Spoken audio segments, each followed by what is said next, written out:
All right. I'm not going to talk really about the whole report. I have two handouts. One is the 4-page summary if anybody doesn't have it, and then there's an op-ed that I was asked to write for bioscience as a result of this report.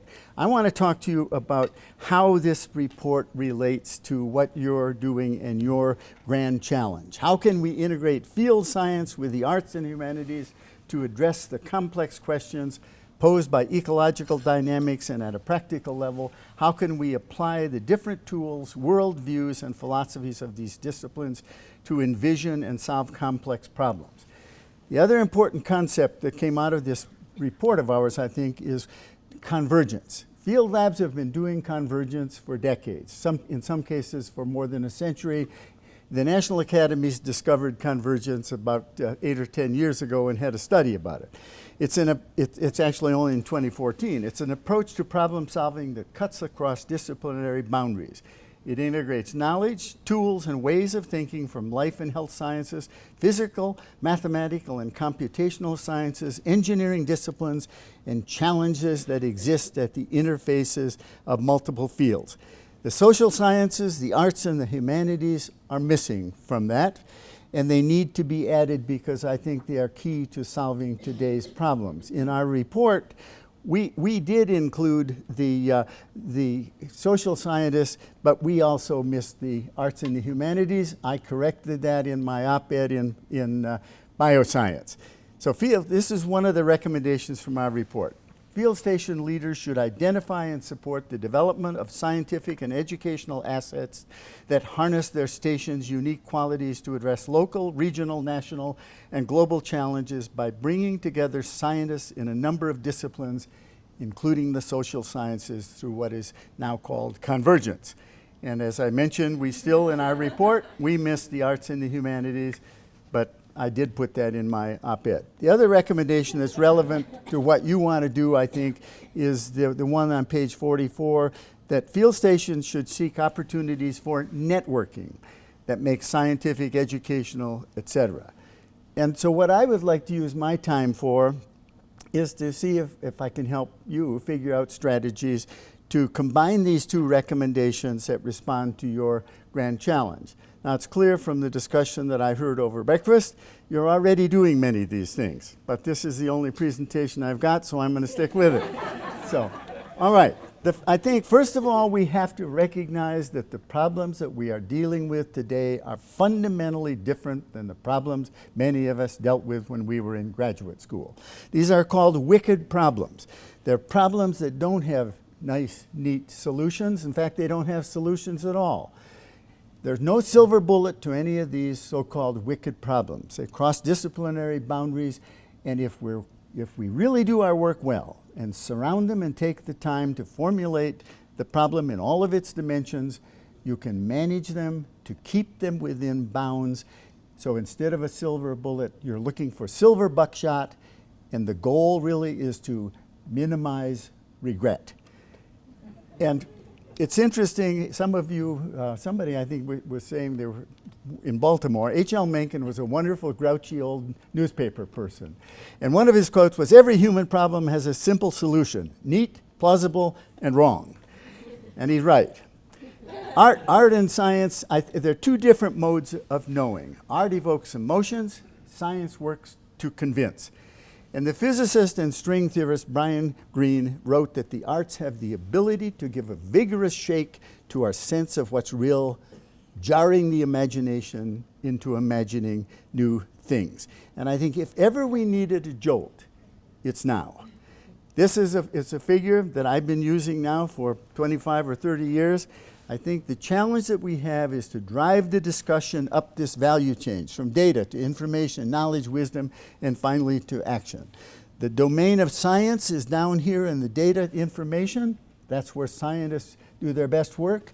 They move up into the policy arena at their own peril. It's a mean-spirited arena, and so what we have to do as a society, I think, is to create structures where we engage scientists in the equivalent of a catch and release program.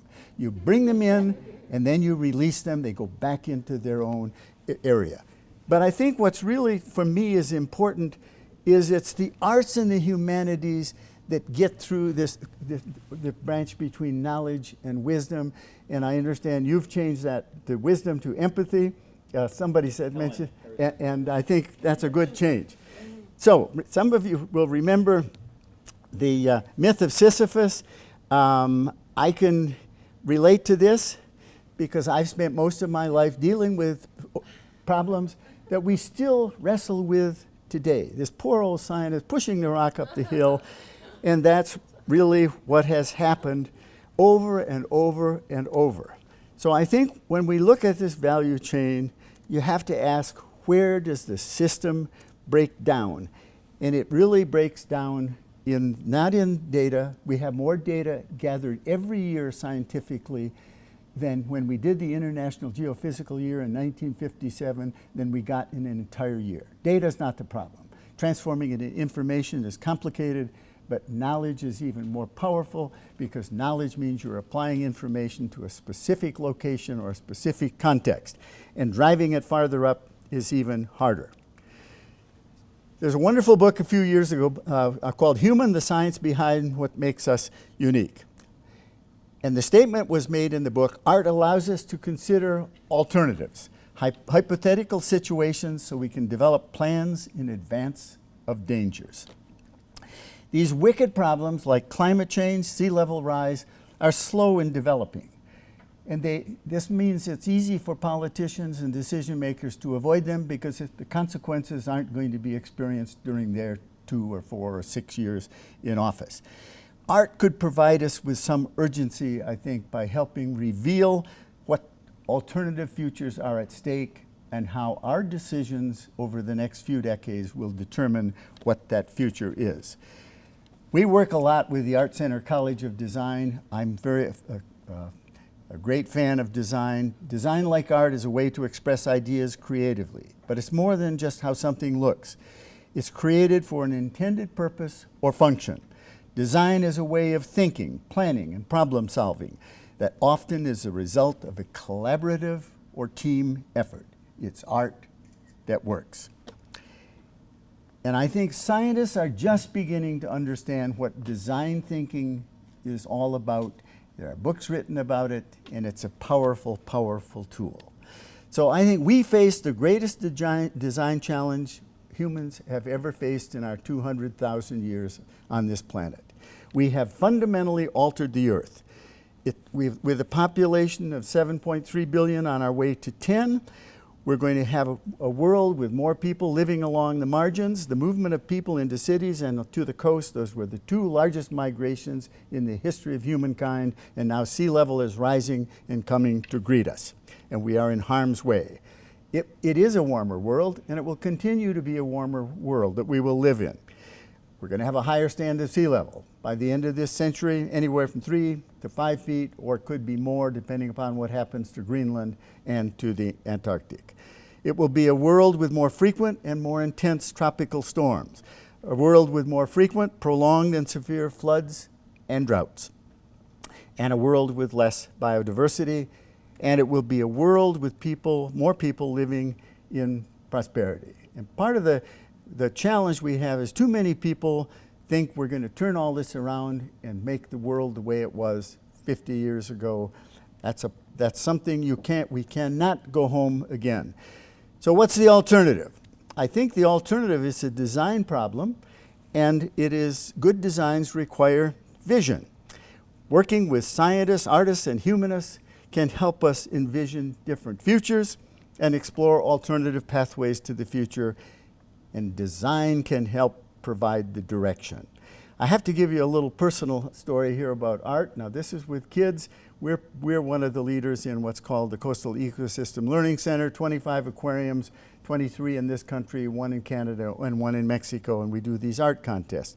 And these are some of the winners.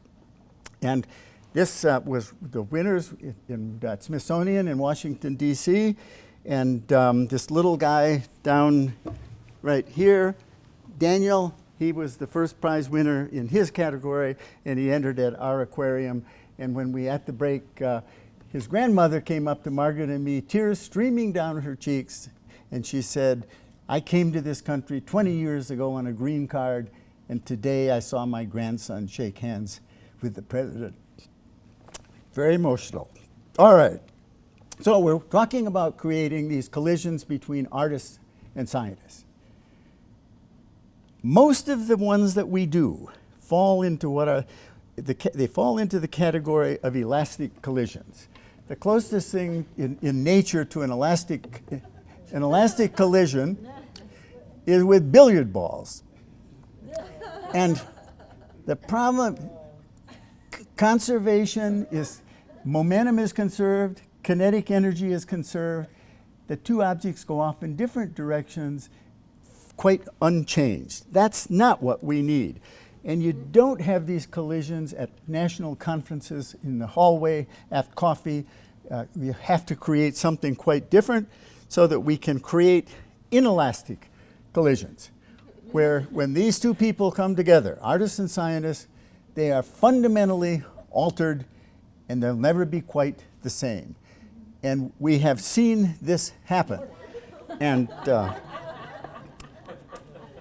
so I think if we can do this, then our old friend Sisyphus and some of us who've been trying to push the rock up the hill for decades, maybe we'll get it partway up, and then at the right moment, one of our artist friends will come and we'll get it to the top. So the hypothesis is that creating the future is a design problem, one that relies on science, technology, art and design, social scientists, and the humanities. And what I would like to suggest is, as you do an experiment, recruit a small number of field stations, maybe 3 to 5. Pick a theme. Climate change would be a good one, broad enough to capture a number of sciences, but narrow enough to provide a focus. A theme that's expressed clearly in different ways at the participating field stations. Have scientists at each site provide tutorials on the science behind the theme and how it is expressed at that particular field site, but in non-technical jargon. You know, there's a wonderful book on the ethics of, and the author asserts that many scientists are guilty of framing the familiar in unfamiliar terms, and I think we're often guilty of that. Take field trips at each site to observe how the theme is being expressed. Discuss the implications. Have daily sessions in which scientists and artists and humanists share ideas. And most of these field labs are fairly close to a larger community. Involve the community to the extent that you can, and then communicate among the different field labs. And I would do, and I think the beauty is with field stations and marine labs, you don't come together for an hour. You come together maybe for a weekend or a week or an entire field season. You live together, you eat together, you take field trips together, you have an opportunity to create these inelastic collisions. And so 6 to 12 months after, convene a forum with representatives from all the sites to explore the results. Expand the experiment to include additional field sites. And I think if we did that, we'll all work together with the artists and the humanists and designing the kind of future that we want and evaluate the decisions that we make and do they put us on the right path or not. We clearly have to change direction. Yogi Berra said, when you come to a fork in the road, take it. Trouble is, he didn't describe which fork. But I think in Robert Frost's poem, A Road Not Taken, there's one stanza in there, 2 roads diverged in a wood, and I took the one less traveled by, and that has made all the difference. The problem that we have as a society is the road we are on, that we've been on for decades, and in fact a couple of centuries, brought us great success. But the world has changed, the population is different, the problems we're wrestling with are different. We have to be courageous enough to try a different road, and I think it's all up to you guys to make it happen. And if it doesn't, it's your fault. So I do have a couple. Did I make it on time? I have 34 seconds left. No. Anyway, I'll give you these handouts or somebody. And Is this an image from your art contract? no, no. At least I don't think it is. But as I mentioned, there's never a time when we don't have an art exhibit or a performance. We've had special performances commissioned by the Long Beach Ballet about the ocean, by the Long Beach Opera. We have something that will be performed at Princeton University the middle of July. It's called The Urban Ocean. The chairman of the music department there was the composer, Steve Mackey, and it's about how we're getting so many uses of the urban ocean and how can we live in greater harmony with the ocean. So we're great believers in the power of art and the humanities, and I appreciate the opportunity to be with you.